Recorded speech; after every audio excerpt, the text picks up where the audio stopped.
Hi everybody, welcome back to Astro AF. I'm Andrew.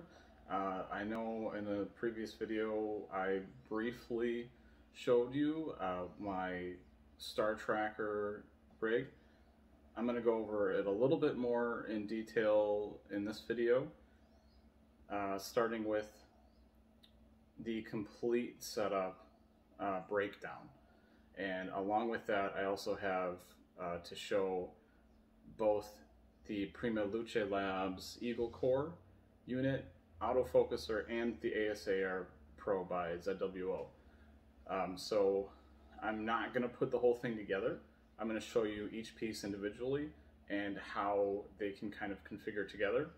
And then separately, I'll show each unit, control unit separately. And in another video, I'll do a comparison of the two because they are uniquely different and uniquely the same.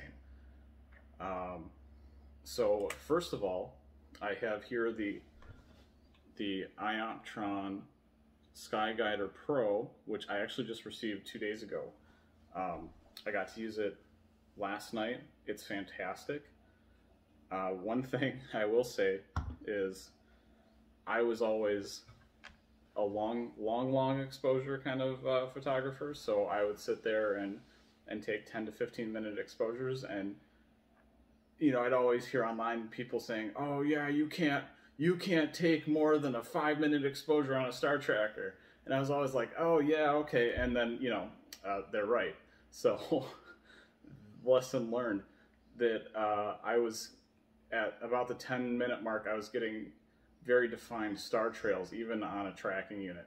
So I would stay away from anything over a 4 to 5 minute exposure on a Startracker regardless. You're gonna take multiple exposures and then stack them together in post-processing, like on Photoshop or Affinity Photo, which I love, and it's half the cost. So along with that is your counterweight kit. I referred to it as Thor's hammer the other day. One thing I really do like about the Skyguider Pro version is that it actually has its own quick plate for the dovetail on your scope, which is this thing. See, it's got an angle to it. So that's one of the different types of rails. It's called a dovetail. There's another one called a Losmandy, which is wider, and it doesn't fit as many mounts. You need special attachments and what have you. So this is the counterweight kit. Now I also have my filter wheel, like I talked about earlier. You have a little. This is a manual one. You can get an automatic one, which both of these companies sell.